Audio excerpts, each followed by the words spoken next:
আফাগাইরাল্লাহি আবতাগি হাকামান ওয়া হুয়াল্লাযী আনজালা ইলাইকুমুল কিতাবা মুফাসসালা। আল্লাহ পাক এর পরের আয়াতে রাসূলকে লক্ষ্য করে বলছেন, রাসূল আপনি বলেন, আফাগাইরাল্লাহি আবতাগি হাকামান, আমার হুকুমদাতা হিসাবে, আইনদাতা হিসাবে আল্লাহ ছাড়া আর কাকে আমি তালাশ করতে পারি, কাকে অনুসন্ধান করতে পারি? কারণ আমার আল্লাহ তো একমাত্র আমাকে হুকুমদাতা, আইনদাতা, বিধানদাতা।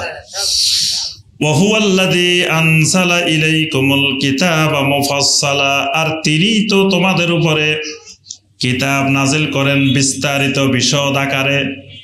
ওয়াল্লাযীনা আতাইনাহুমুল কিতাবা ইয়ালামুনা আন্নাহু মুনাজ্জালুম মির রাব্বিকা বিল হক ফালা তাকুনান্না মিনাল মুমতারিন। ওয়াল্লাযীনা আতাইনাহুমুল কিতাব, আর যাদেরকে আমি কিতাব প্রদান করেছি, ইয়ালামুনা আন্নাহু মুনাজ্জালুম মির রাব্বিকা বিল হক, তারা ভালো করে জানে এই কিতাবটিও আপনার রবের পক্ষ থেকে সত্য সহকারে নাজিল হয়।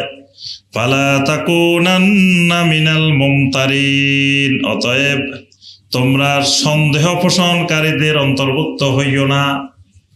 অর্থাৎ এখানে আল্লাহ পাক পরের কথাটা বলছেন আহলে কিতাবদেরকে লক্ষ্য করে, যে যাদের কাছে ইতিপূর্বে কিতাব দিয়েছিলাম তারা তো ভালো করে জানে যে এই কিতাবটা আল্লাহর পক্ষ থেকে সত্য সহকারে এসেছে। অতএব যারা আহলে কিতাব তারা ফালা তাকুনান্না মিনাল মুমতারিন, তোমরা সন্দেহ পোষণকারীদের অন্তর্ভুক্ত হইও না।